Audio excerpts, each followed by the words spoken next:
Well, I was flying with a crop circle researcher. We were flying to the southwest of the field here, and I went over a fixed route that I do many times, so I know all the fields in the area, and on the way out there was no crop circle in this particular area. It was fairly close to the canal in the middle of the Vale of Pewsey. We were no more than 10 minutes. We circled a few times, came back, and on the way back there was a crop circle in the field. And I pointed it out to the crop circle researcher, and we both agreed that crop circle was not there on the way out, on the journey on the way out. So it must have appeared during daylight within 10 or 15 minutes maximum. And I couldn't see any people in the field, I could see no cars, there were no roads going to the field, just a small farm track. And I couldn't see how it could be made in 10 or 15 minutes.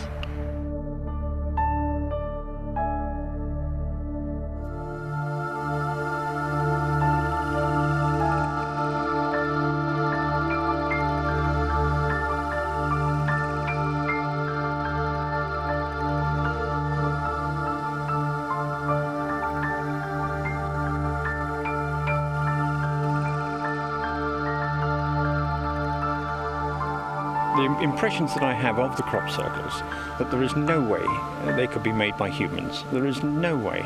They are so complex, they are so wonderful.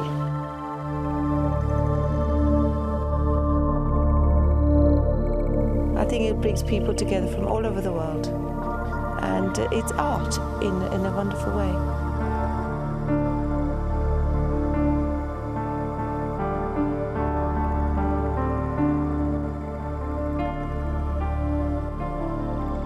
You know, it's so weird. It seems to happen only within minutes, and it's impossible to understand how it's done.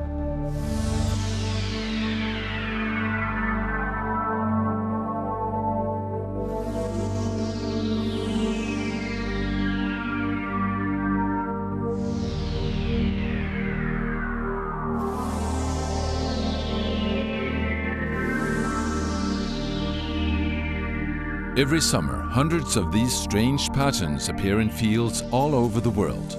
What on earth are they? Who has created them? Why do they do it, and what is their meaning? It happens in wheat, barley, oats, rye, rape. It happens in sand and even in snow and ice during the winter. It happens where the landscape can be used as a huge canvas.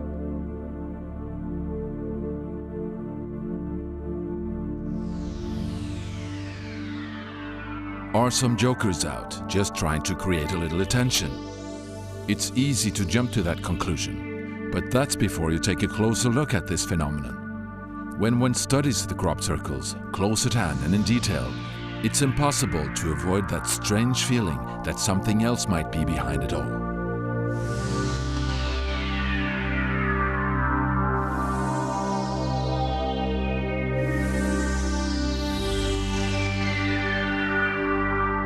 It's impressive to see how the crop has been laid flat. Firstly, the edges have been clean cut, no trampling or bending. It's as though the crop has been combed with a huge comb. From the air, it looks as if a giant stamp has been used in the field. The phenomenon often starts in early summer when the crop is green and continues right up to harvesting.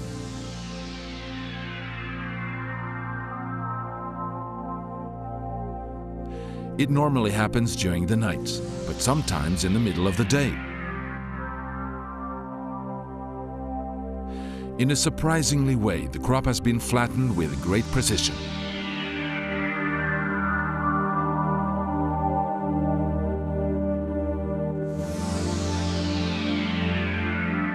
And no formation is alike or seems to be half finished.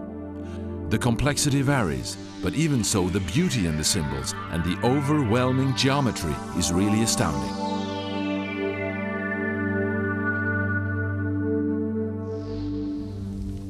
The mystery and the wonder are just as great every time they are discovered. and the enormous size of many of these patterns makes the whole phenomenon even more incomprehensible.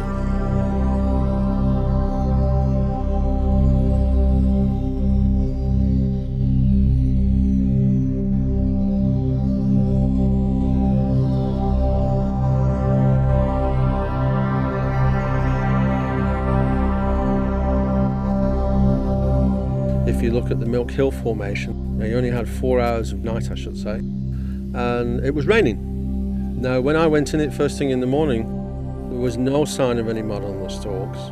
They were dead flat, and it was very, very meticulous, and there's no way you could put that pattern down in 4 hours of darkness. And you've got to remember, this area of Britain, you're not in total darkness, you're in semi-darkness. Now, I know for a fact that night there were people on the hill, and to make something that big, you would have had to have made a certain amount of noise, and nobody heard anything or saw anything.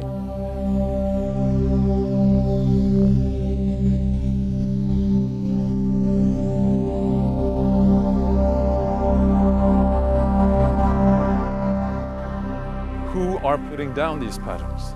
What is creating these formations? It still remains a mystery.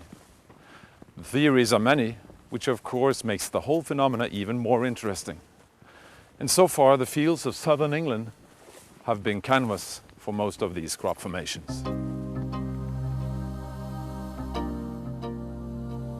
Southern England, which appears to reassemble a huge crop field in itself, is divided up by small villages crisscrossed with twisting canals and roads. So this is where crop circles have been registered in great numbers.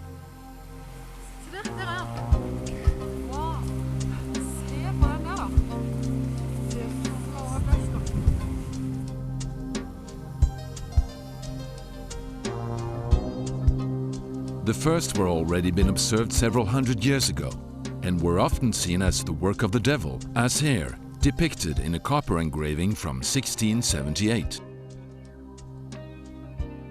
Or one thought that elves had danced in the crop fields and left elf rings. Over and over, there's nearly no decade where we don't have crop circle reports, and there are so many witnesses of early crop circles. Many farmers, if you talk to them, they remember having played in crop circles when they were kids, and remember stories from their parents and even their grandparents about the crop circles. And there is, around the world, we can find that the crop circles have played such an important part in the daily life, even centuries ago, that they have become part of the folklore and part of the culture. As early as in the 1920s, crop circles were reported frequently in England. But it wasn't until the 1980s and 90s that interest grew, and that's when the dimensions and complexity became truly sensational. In recent years, some 100 to 300 crop circles have appeared here each summer. What is so special about this area? In the southwestern part of England, we find many imposing monuments that are several thousand years old and that still pose many questions to archaeologists and historians, especially the question why. Stonehenge, approximately 4,500 years old, is the most famous. The original outer continuous circle was constructed of huge standing stones, each weighing several tons, with lintels posed very precisely on top of them. What is this and why was it built? No one, in all certainty, can explain.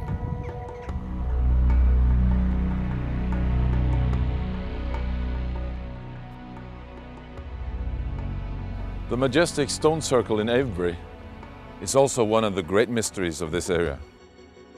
It's actually the world's largest stone circle, and some of the stones here have the weight of over 100 tons, set up by people, primitive people, 5,000 years ago.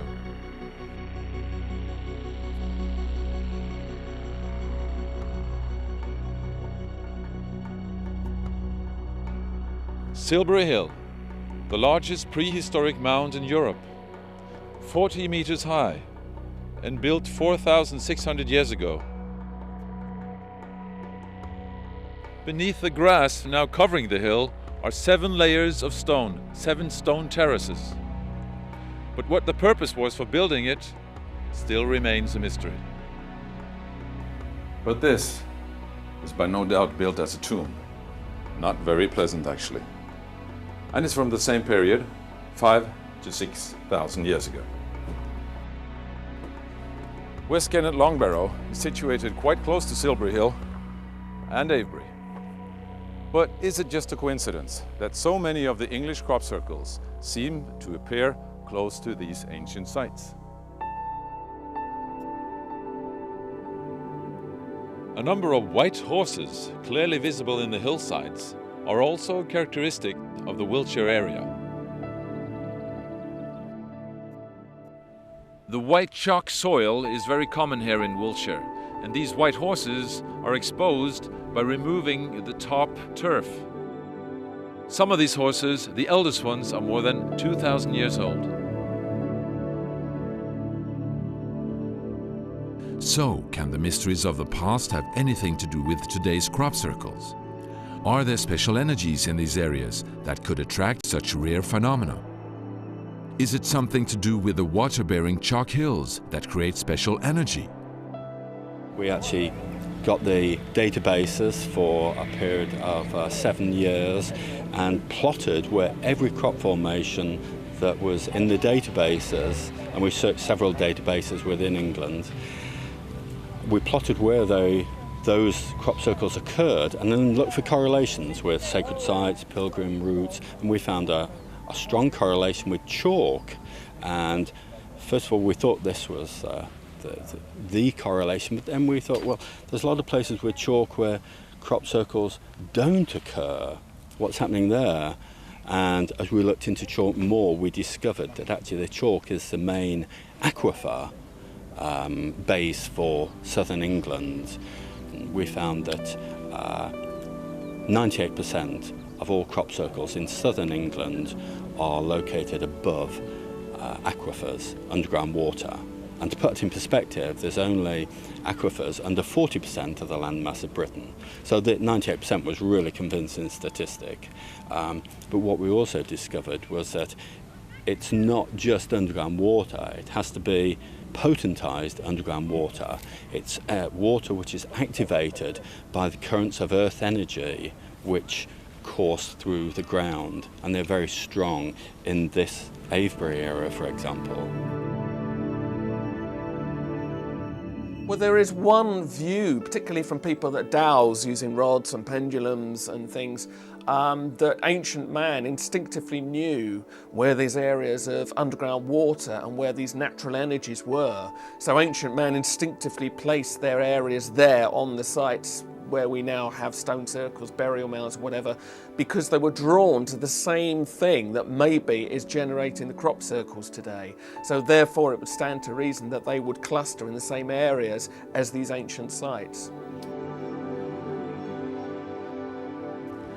But it's not only in England that crop circles appear. In recent years, reports have been coming in from all over the world.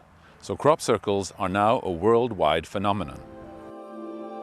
In total, over 10,000 crop circles have been registered on a world basis. In the United States, Canada, Australia, in the Far East, and of course in Germany, Holland, Belgium, Poland, Italy, Denmark, Sweden, Norway, and in many other European countries.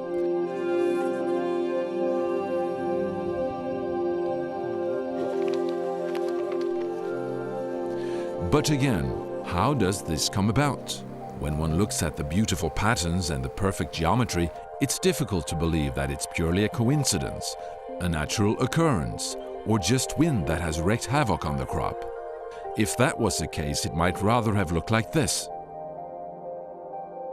Or is it just that people are behind all this?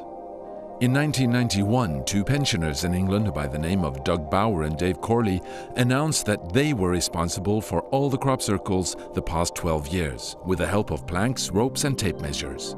But they were quickly shown to be bluffing. It became clear when they were invited to create a crop pattern. Rightly so, there is no doubt that people have been responsible for making some of them.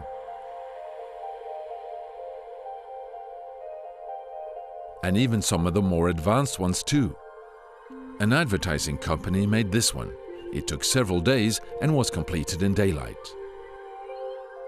Doesn't seem to be any random, uniform mechanism to the actual things going down at all. Interestingly, I've seen hoaxes go down and it's taken like 8 or 9 hours to make a fairly basic pattern, you know, and then I've seen highly sophisticated, huge patterns, you know, 1,000 feet wide, and they've appeared in, you know, a few hours of darkness, 3 or 4 hours sometimes, you know. I mean, the British summertime is actually very short nights, you know. We're looking at, gets dark around about, fully dark around about 11 p.m. and it's light again by around about 4 a.m. You know, this is a pretty small window, and some of these circles, you know, the size, the scope and the complexity, taking into account the topographical considerations, it does beg the question, how on earth could that be done? Also, the fact that over 80 eyewitnesses have, over the past 20 years, seen crop circles created in just seconds leaves little doubt that a large number of crop circles remain an unsolved mystery. I, for instance, discovered a crop circle, literally a circle. I think the largest or the second largest circle ever made. It was in a formation that was called the Snail in, I think it was 92. And I happened to be going off to the dentist quite early in the morning and saw a shadow in the field, in Eastfield. And I thought I'll blow it. And I walked, and it had rained all night, and we were on clay soil. So by the time I got there, my feet were weighing, you know, pounds. I was covered in clay. And I can honestly say that that circle was pristine. There wasn't any dirt on it anywhere, and I just know that if people had trampled on it, even in bare feet, they would have left a lot of mud and a lot of marks. So I personally don't believe that they're all man-made by a long way. I have the feeling that it has to be done probably from some external force, and we just don't know the technology that they're using. It's something that we don't know exists, I think. I used to think that it was man-made, and okay, there are man-made circles about, but I think when you analyse them closely, this has got to be done by some external force, and I should think it's some technology that we just don't know, we haven't come across it yet. We're still learning. There are many theories as to what might be behind the crop circle phenomenon, from extraterrestrials to earth energies, earth spirits, or perhaps even a natural weather phenomenon. Nobody's really sure. And I guess that's really the big question in the crop circles. It's something that everybody talks about all the time. A paranormal phenomenon for everyone to see. And every summer people are gathering from all over the world to study this. And if not for any other reason, the crop circles obviously have the ability to make people interact.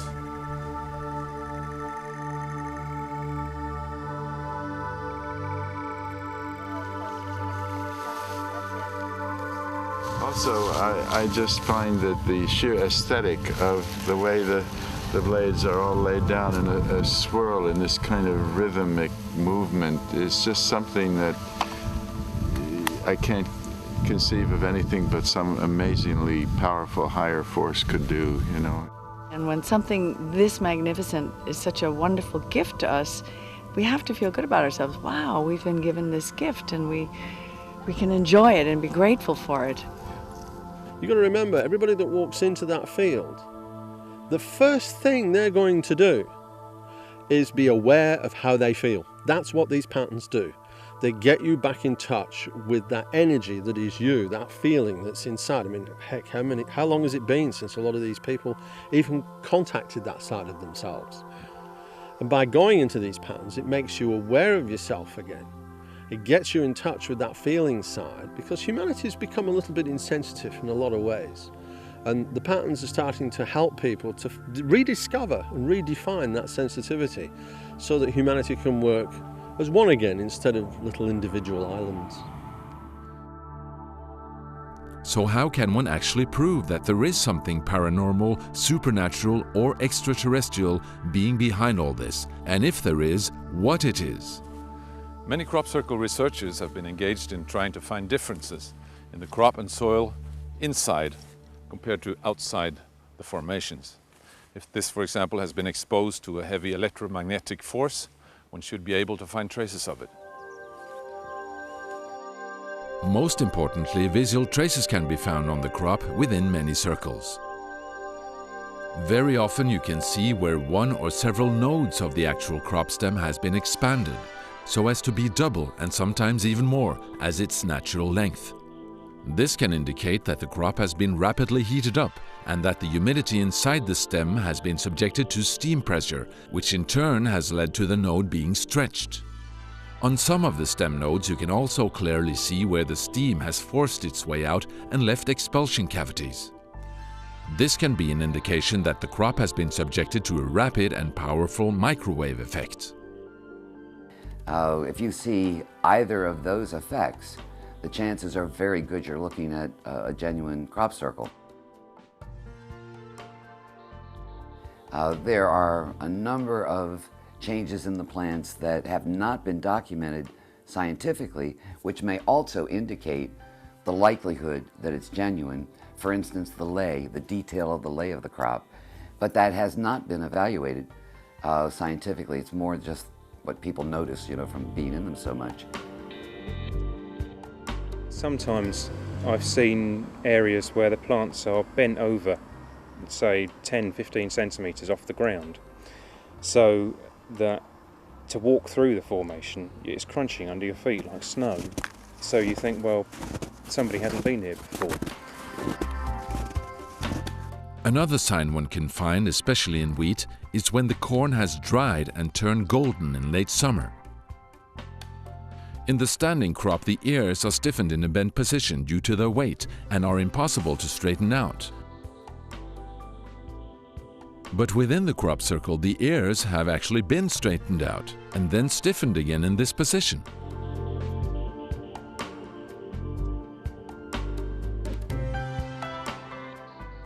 The research group BLT Research, which is running scientific publicized research on crop circles, is also engaged in a systematic trial of the soil and have often found strange metal particles in the upper layers of the soil within the crop circles.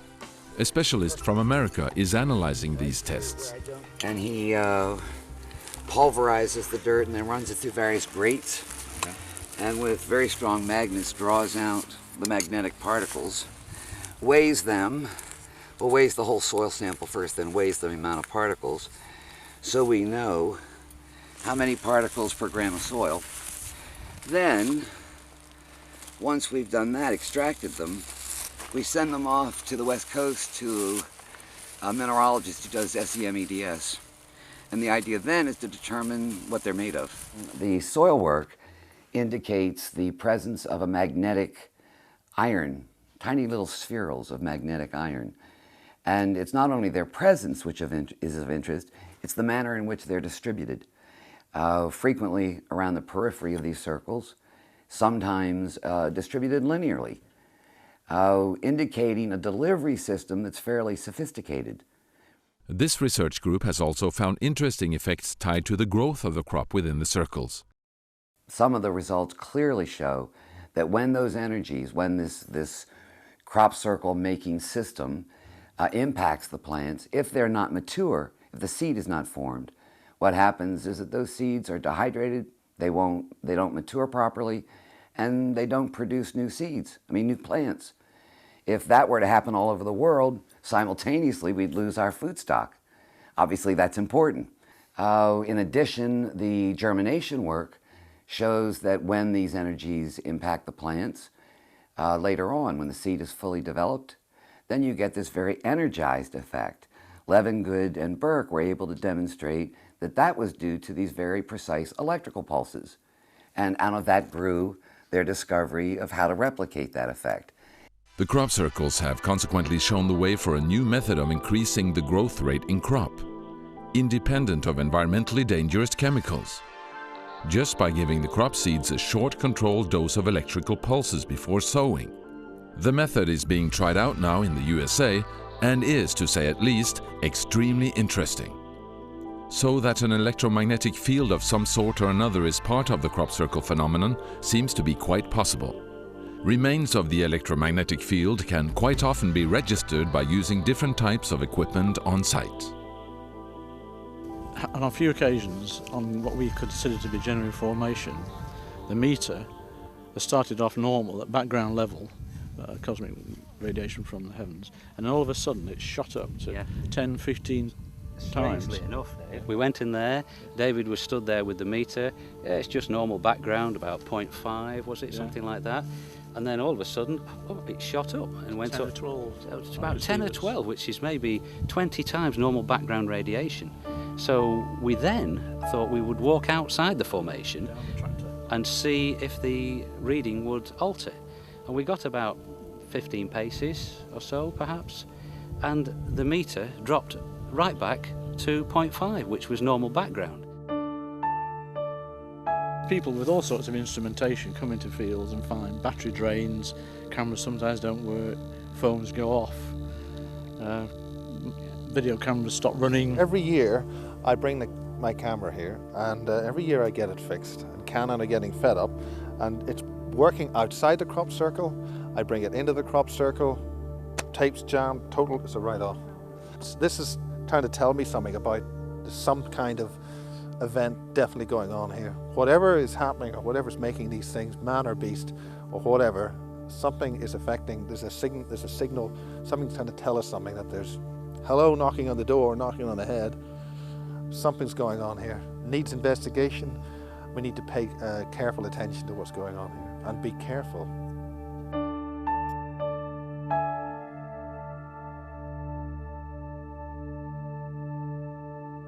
Several other methods are also used to examine the effects of this phenomenon.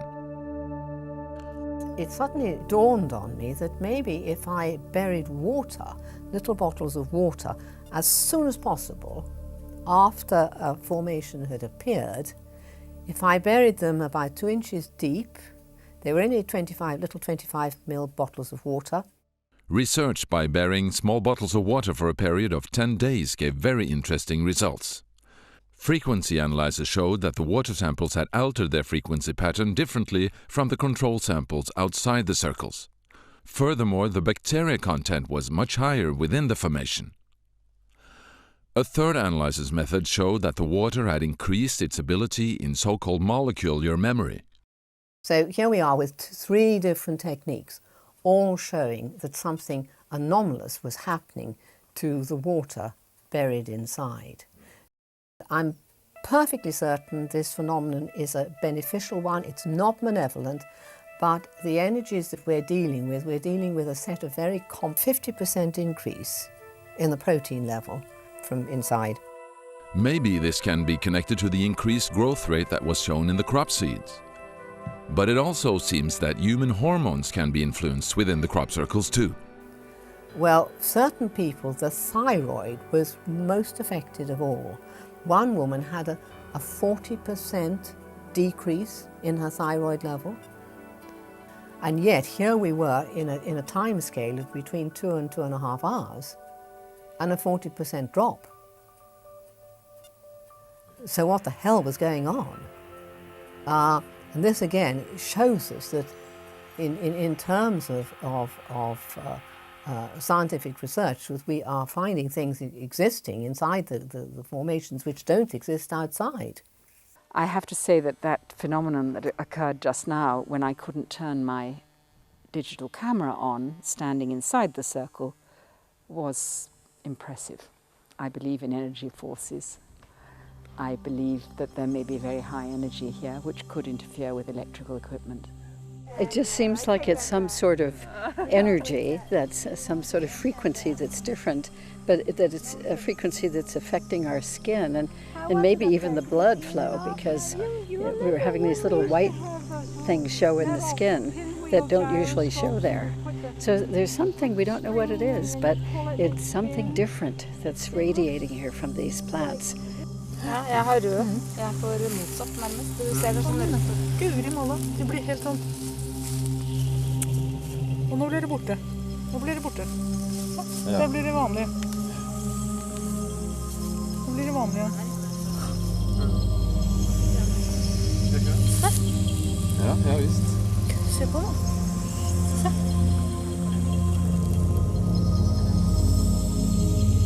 Ser syk ut, vet du. Se på de her da. Ja, du har virkelig fått nesten var som kutre.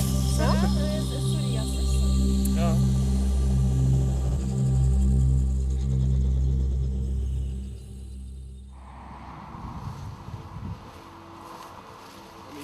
was like last year. I mean, it was absolutely trash, wasn't it? They had all the different pro. A new crop circle has been discovered, and the excitement, as usual, is high. Is it genuine, and what are the patterns like? What about the geometry? And not at least, what sort of traces will we find here? In some crop formations, you go in and over the entirety of the whole formation, if you bend down and you examine the crop in detail, you'll find it's bent at the base, and then all along the rest of the stem there's no damage. It's just pristine. There's no marks or creases. Now we've got to be very, very careful because it's been here all day and we're not the first people that have walked into it. So people walking around are going to have added damage. So what we might see as damage, we might think is from the first cause, but in actual fact it's been done by visitors.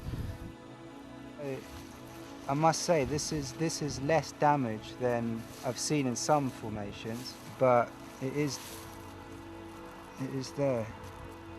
Visible breaks on some of the crop stems can indicate that something physical has been used to flatten the crop. Or are these traces of other visitors who have been here before us? We can't find any immediate signs of stretched nodes or expulsion cavities either. So again, what or who is behind this one must remain another mystery. 72! I think it's something like that. This is laid crop, and then it has a ring around the outside as well. However, measuring the pattern shows that it's approximately 200 feet in diameter. It's a very clear geometric pattern, but only when it's seen from the air can we determine what it actually looks like.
Is this part of our evolving knowledge of reality?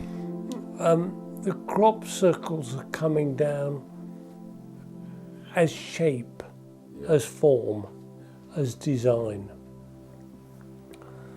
And I believe these shapes are touching something very deep within us. And these shapes are the language that conversation has been opened in, you know.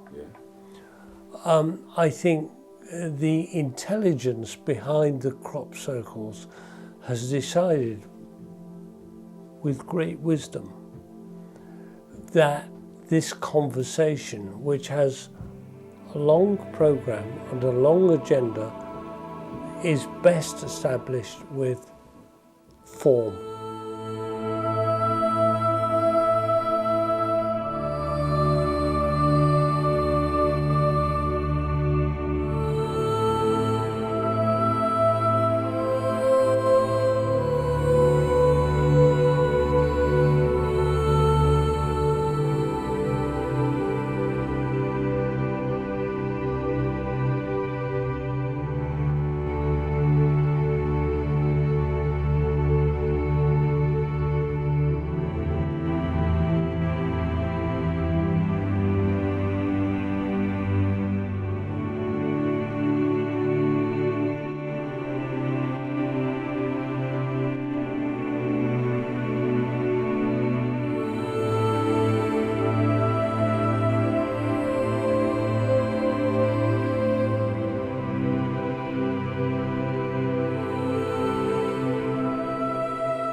Symbols are about understanding what kind of world we live in, and it explains, it transmits the understanding of how the universe works and the kind of laws we're under. And this is actually a spiritual teaching. Mathematics will go into it and try to explain it from the point of view of matter, of the effect of that on the physical. The ancient knowledge is talking about principles and concepts behind the physical, you see. So to reach that level of understanding, you have to go above the physical. You have to raise your mind above what you can see, touch, feel, taste, and so on. You have to raise above the physical. And in that sense, you're learning, you're growing in understanding. The ancient expression, growing in understanding, that's exactly that. You grow in understanding. Whereas if you bring everything down to, oh, it's not laid properly, oh, it's not quite straight, you bring everything down and you don't look at the symbol, you just look at the physical aspect. You bring it down to your own level of what should be right and what should fit your idea, you know. But this is a chance now. We have to really begin to see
So this formation encoded a squared circle.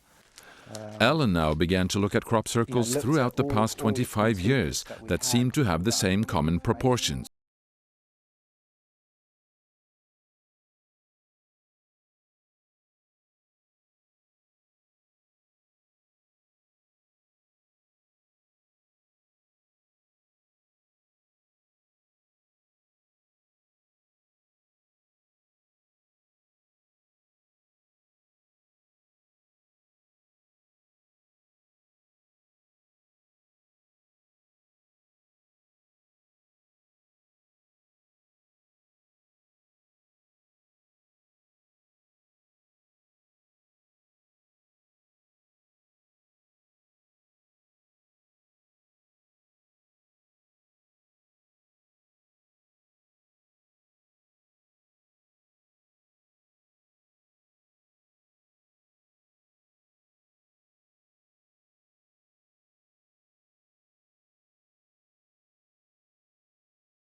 relation to the distance between the inner and outer stone circles. Did man, some 5,000 years ago, know something that we don't, or have forgotten? Or is this again just another coincidence? And when one takes the Earth's diameter and the Earth plus Moon's radius in English miles, so correspondingly it relates to the same figures in feet and decimals as to Stonehenge. These figures, 5040 and 7920, are keys to that basic and traditional formulation of number that lay on the root of all ancient culture. 5040 is the first 7 numbers multiplied together. 7920 appears by multiplying the next 4. The Greek philosopher Plato describes these numbers as the key symbols of the divinely ordered creation. And so another crop circle appears, where the amount of standing and flattened elements also show to be the same figures in a scale of 1 to 10. Its construction is of the most advanced geometry, consisting of 144 circles around a circle.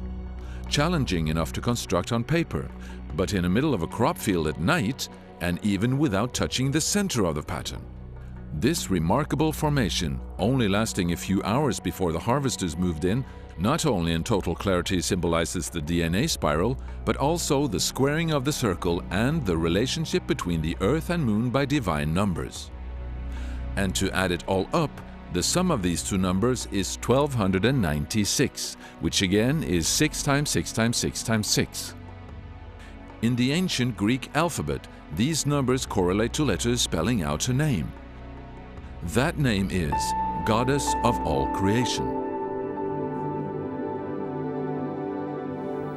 To me, even now, after having lived with this diagram for 2 years, my hair stands on end. I've got goosebumps because, you know, as a designer, if someone came to me and said, look, I want you to design a picture which has got 792 elements somehow and 504 elements, see if you can come up with something interesting.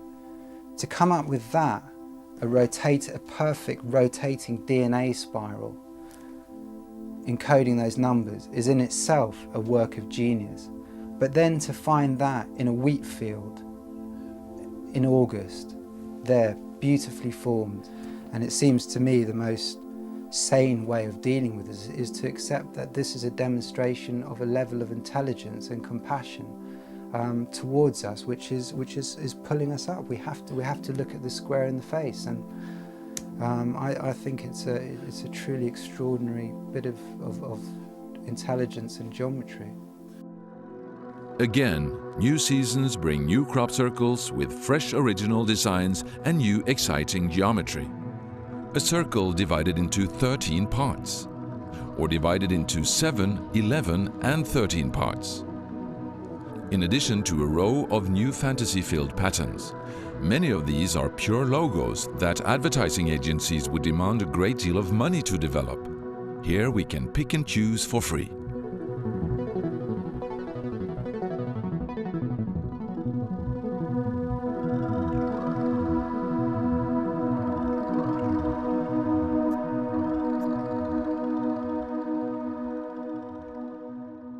How it was made is not that important. I think, you know, these symbols are messages or means of communication to the human race from some other living creatures. The theory of this not being man-made is backed up by the fact that more and more people have been seeing strange lights and glowing objects in connection with the crop circles. Inhabitants in Wiltshire have, through ages, reported strange light phenomena. Maybe is it not so strange that one of the hills in the area was named Golden Ball Hill. During the last few years, these balls have also been filmed on several occasions.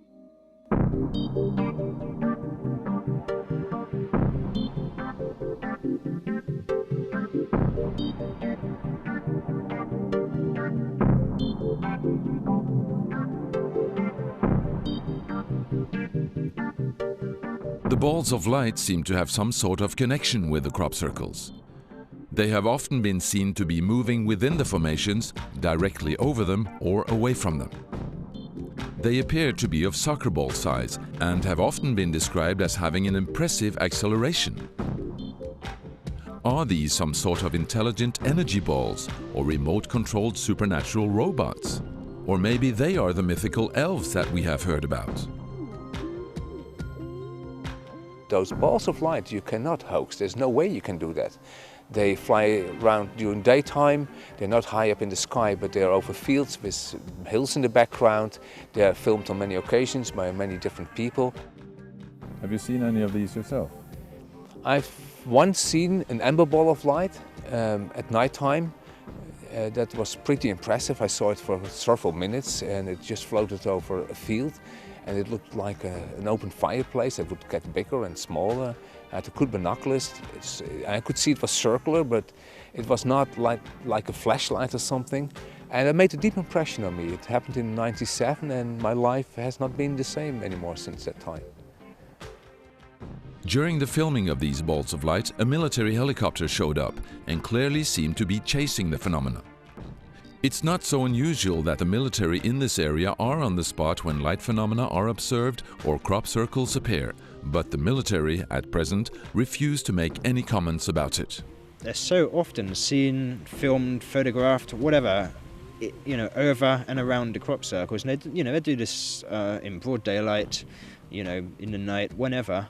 Officially, the crop circles are all one big joke. Let's all go back to sleep. There's nothing to see. And if that's the case, why are they deploying such high technology helicopters and personnel to, look at this situation? It doesn't make sense. So clearly, they know that we know that they know that something is going on. And I know last year there was lots of helicopters flying very low after these orbs of light around here. So a lot of people getting complaints about it, because the helicopters were following some invisible light forms doing something. They were definitely meaning business. So I think there's something involved here which is playing with our peripheral consciousness. And if something's playing with your peripheral consciousness and your peripheral perception, that could be a good thing or it could be a bad thing. I think people need to be on their guard when they have their wonder open up. When you're wondering about things, you might let something else in. I think we need to be careful about what's going on here. I think it's wonderful and it's great, but I think we need to be just on our guard with what's happening, with our consciousness here. Several instances have been recorded whereby people have had close contact with these balls of light. I arrived to spend the night in the circle about 10 o'clock p.m. in the night. My partner and a friend of ours is sitting on the hill behind us at Milk Hill. Around about midnight it was very clear. The sky was absolutely very clear, quite crisp. And out of the blue, out of nowhere, right in front of me, maybe 10 meters out in front of me, a ball of light about a soccer ball size appeared out of nothing, hovering just above the ground and behind a standing tuft of rapeseed stems at the center of the circle. So I was kind of observing this light through the stems and it was kind of putting them into silhouette. It hovered exactly in the same position for at least 30 or 40 seconds, long enough for me to get up, move my position and look around the actual standing tuft and to actually see this ball of light. There's no doubt at all it was certainly there, and it appeared from nowhere and it stayed there for a maximum of about 1 minute, maybe 1.5 minutes. And after this amount of time it faded and kind of just faded to nothing over the course of a few seconds. Extremely strange and very close, but I did not perceive any interaction. It was like an observer's experience only. I was left sitting there rather bemused with my camera right on my lap, which I didn't use for some reason. And I immediately fell asleep and woke up at 8 o'clock in the morning, fairly good night's sleep. And my partner arrives in the formation and tells me that they have seen effectively the same thing which I saw, but they saw it from their vantage point 200 meters behind me and elevated probably 100 feet. They saw the same thing, what appeared to be the same thing. They come into the field, into the circle, and then they lost it, and as they lost it, I got it. And it tied together very well. It provided you know, for me, independent confirmation, because I did wake up thinking, wow, was that a dream or something?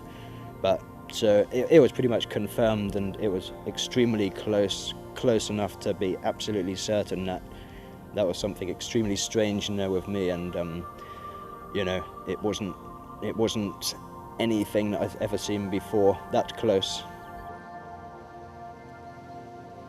From this height, Oliver's Castle, one of the most often debated observations, was made early one morning in 1996.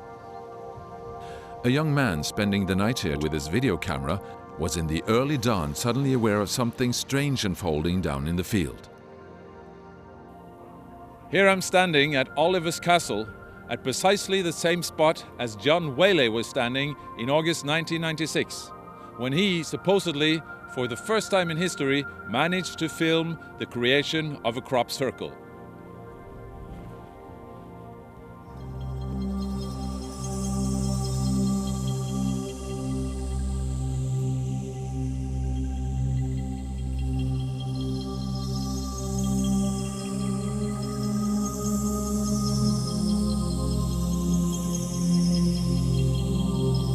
That the crop circle was not here the previous day but had appeared the following morning was a fact. That John Whaley was here at dawn could be confirmed by a military patrol jogging by at that time. John returned to the local pub later that same day and played this remarkable footage from his camera. Even so, many believe that he had managed to manipulate the film with computer animation during this short time span, something that computer animation experts doubt. To overlay a perfect animation over a handheld, unstable film would need several days of computer work using the equipment of that time. Today, the film is still a great mystery. Although confessions now have been made by people claiming to be responsible for it as a hoax, others believe the hoax theories to be organized debunking, due to the fact that this remarkable footage would have dangerous effect on the public if declared real. Anyway, the repeatedly seen and filmed balls of light are indeed difficult to explain as birds, flying plastic bags, computer animation, or whatever. So are they signs of life existing parallel to ours, but in another dimension? And are they responsible for all the genuine crop circles? Speculation continues to grow in size the more one studies the phenomenon.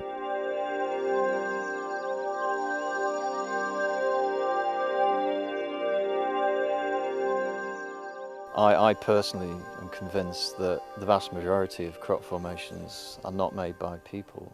They're made by some unexplained agency, whether it be extraterrestrial or interdimensional or from the earth or whatever. With regard to the lights, there have been so many instances where the lights have been seen either before crop formations appear or over crop formations. That again, I think there's a connection between the lights and the crop circles, certainly.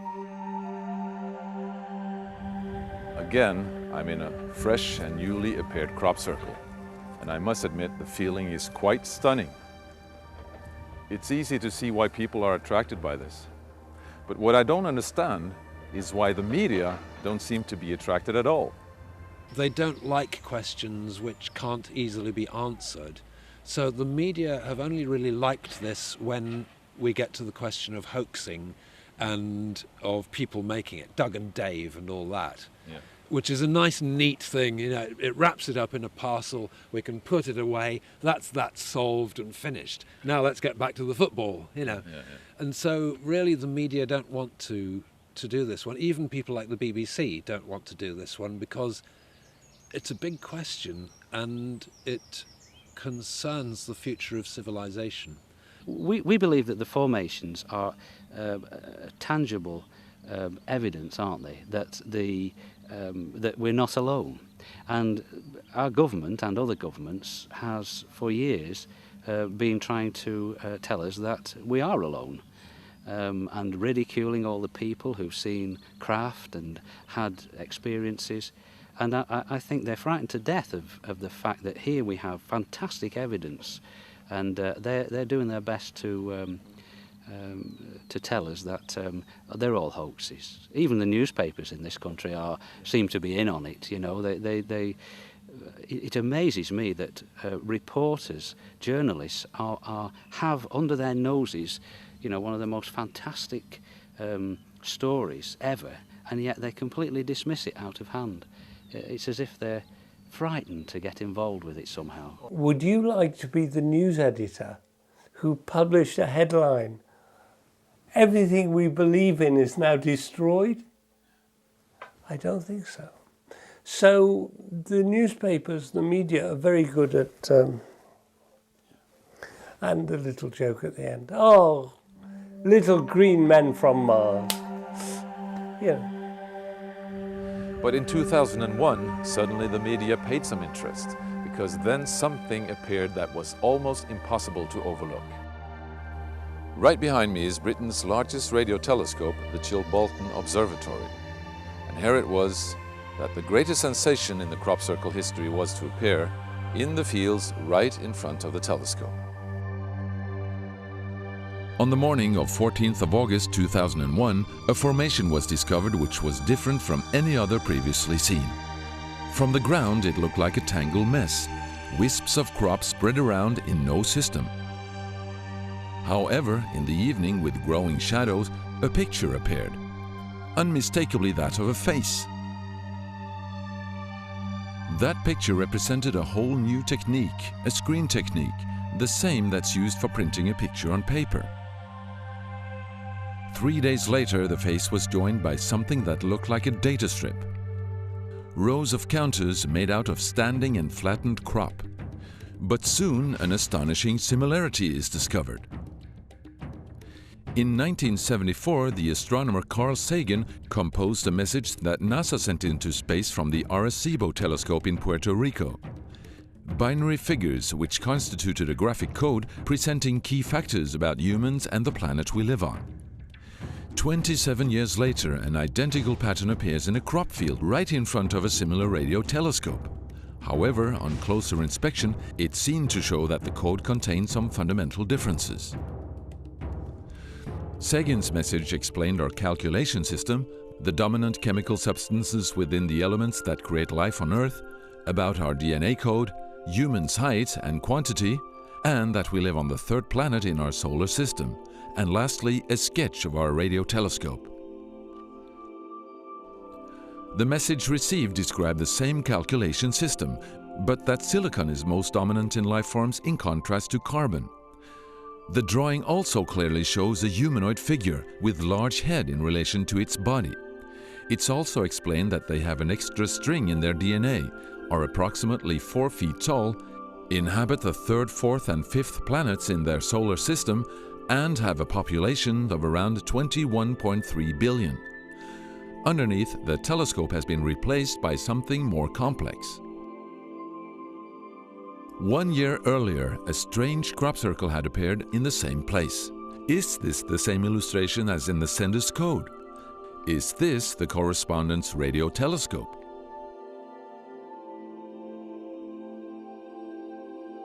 If this is not an extremely clever and well-calculated joke conducted by humans, is it a serious response from an alien civilization? The Chilbolton crop formations really gave new life to the speculations of who is behind this. Is it aliens? Where do they come from? And what is their purpose of this type of communication?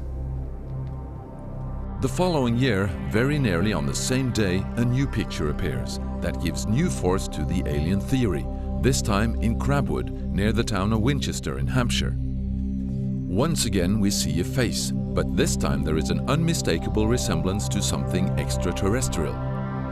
The picture also contains a print, somewhat similar to that of a CD, with something that appears to be a coded message. This formation also has a new type of design, this time with horizontal line patterns of variable thickness, similar to that of a TV picture. The message on the disc is similar to a spiral band built up of many boxes. But data expert Paul Weige manages to decipher the message.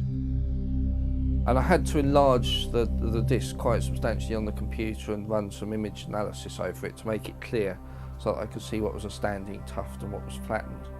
And while I was doing this, I noticed that every so often there was almost a mistake in the diagram. It was like there was a tuft, where the little square tuft, it had done sort of half size. I thought that was a bit odd, and it seemed fairly regular. I was going round, and I sort of counted up, and it was sort of literally every sort of 8 bytes or whatever. And I thought, oh, 8 bytes, and yeah, from the computer side, is obviously some sort of binary code. So then I did the straightforward thing. I just converted it into ASCII, which is the standard sort of computer language that you encode the alphabet in. And of course I then started to get words forming out, and I thought, I'm getting somewhere here. So I then did the whole thing for the whole lot, and got this message. The message is in English and reads as follows. Beware the bearers of false gifts and their broken promises. Much pain, but still time. There is good out there. We oppose deception. Conduit closing. Many have been surprised by this message. Are there aliens with such faces that we should be aware of? Or is this a picture of the sender? Does this indicate the start of actual close contact with neighbors in the universe? My own, and this is only a hypothesis, belief about this, is that there's an effort of the extraterrestrials are gradually trying to communicate with us. A very slow process, giving us a lot of time to digest the fact that we may not be alone here. I've been researching the UFO phenomenon for longer than the circles, and I think there is a connection between the two. And whatever agency is involved is obviously, I think although it's a bit of a cliche now, but is kind of building up to some kind of contact within a short space of time. I think that these signs, or there are signs, or some of them warning signs, if you look over the history of the phenomenon. And they work on different levels. They work on a subliminal level, a level of consciousness, influencing people's consciousness. So I think in a way they're kind of preparing us for possibly some kind of contact. Maybe a more open contact within the next few years, possibly. I think this is the biggest gift we have ever had on the planet. I think it's the most important moment we've ever had on the planet. I think it brings us nothing but good.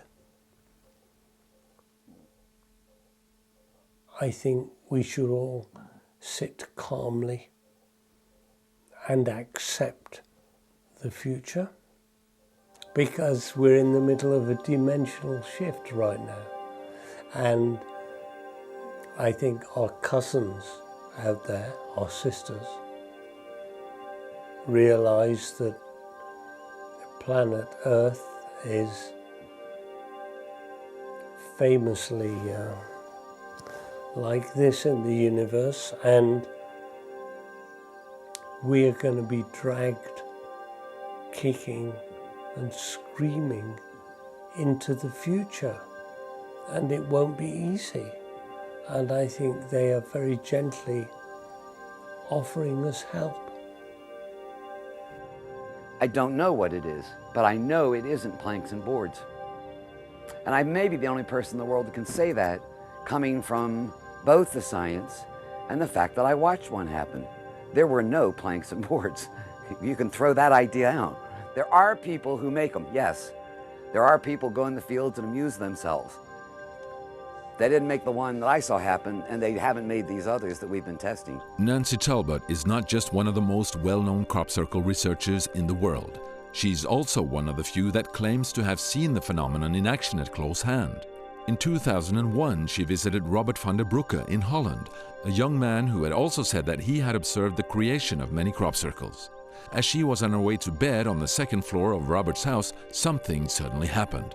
Seconds, minutes later, this tube of light, this brilliant, about 1.5 feet, maybe 2 foot diameter tube of light came crashing down right in front of those windows.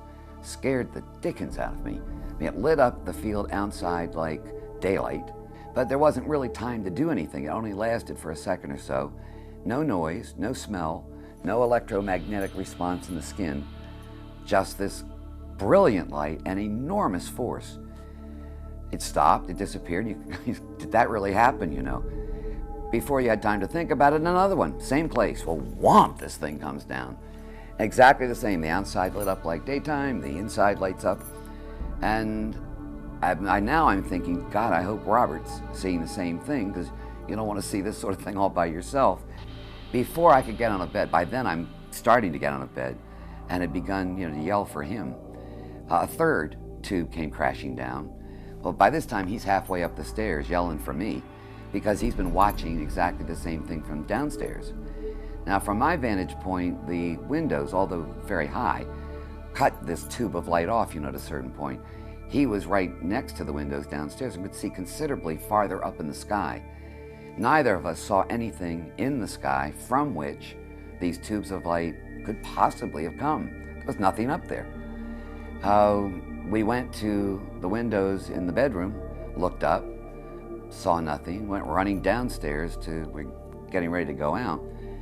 And I was a little scared. I'm not brave. I thought, if another one of those things comes, I don't want to be underneath it. But Robert, he got brave and he stepped down and nothing happened to him. So I grabbed a flashlight and we went right to the fence, which is about 85, 90 feet behind the house. And there in that field, right on the other side of that fence. And I think I saw steam. I'm not positive. I couldn't really tell because I was just holding a flashlight. But I think I saw steam rising. And there was a brand new crop circle. And it wasn't just a circle. It was an ellipse, as a matter of fact, a very distinct ellipse with a long pathway going off on the northern end and a crossbar, like a capital letter T. And Robert and I it wasn't there earlier. We'd been right there earlier in the evening, and there it was. Nancy and Robert's experience can only be confirmed by themselves, even though it was clear that there was a pattern in the field of sweet peas the day after. Were they really witnesses to the phenomenon that creates all the genuine crop circles? Or was it just one of many variations of the phenomenon? Are there many different players of both normal and paranormal origin in the fields?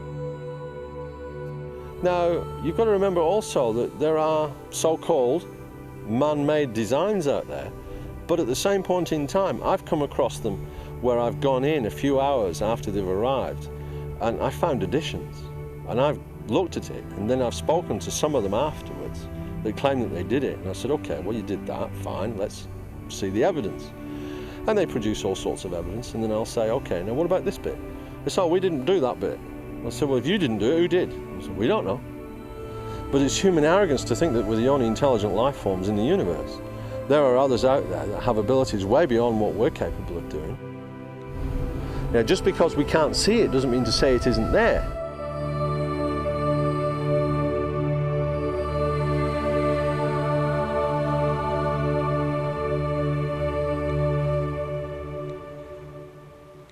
If you sit out here in this field, you know, especially for a night maybe, spend a whole night in this circle, in this geometric pattern, which at this time is a complete mystery.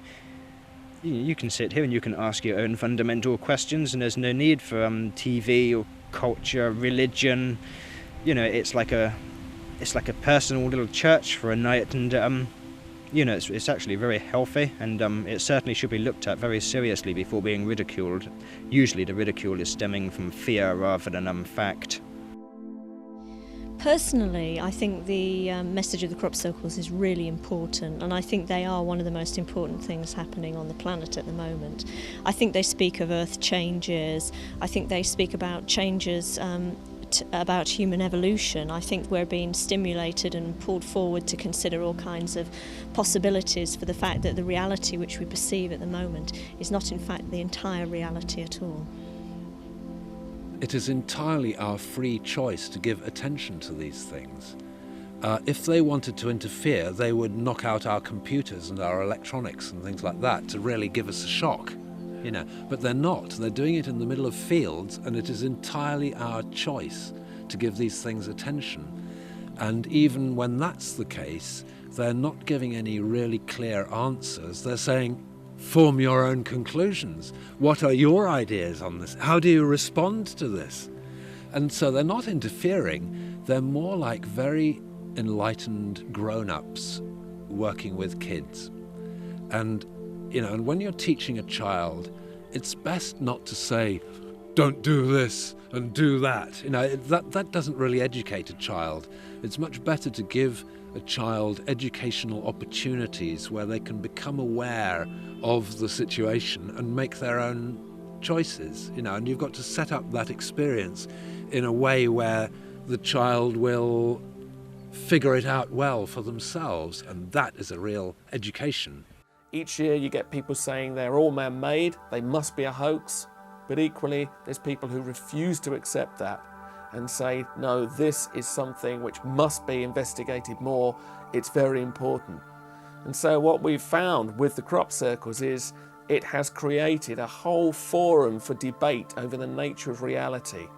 There's been nothing like it in modern history, and this whole adventure about arguing between the skeptics and the believers has created this magical space in the middle where we can discuss anything about what the universe is, and all because of these strange patterns appearing in the fields.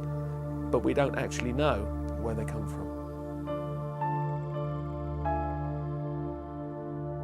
One of the finest, most beautiful and original art forms of modern times, still totally mysterious. Is this a process of advanced communication? Or a course of re-education, beginning with the symbols of sacred knowledge and wisdom? Is the truth to be found up there? Or maybe down there? Or inside us? Or maybe besides us in another dimension? Anyway, it's going to be very interesting to see where this is going to take us.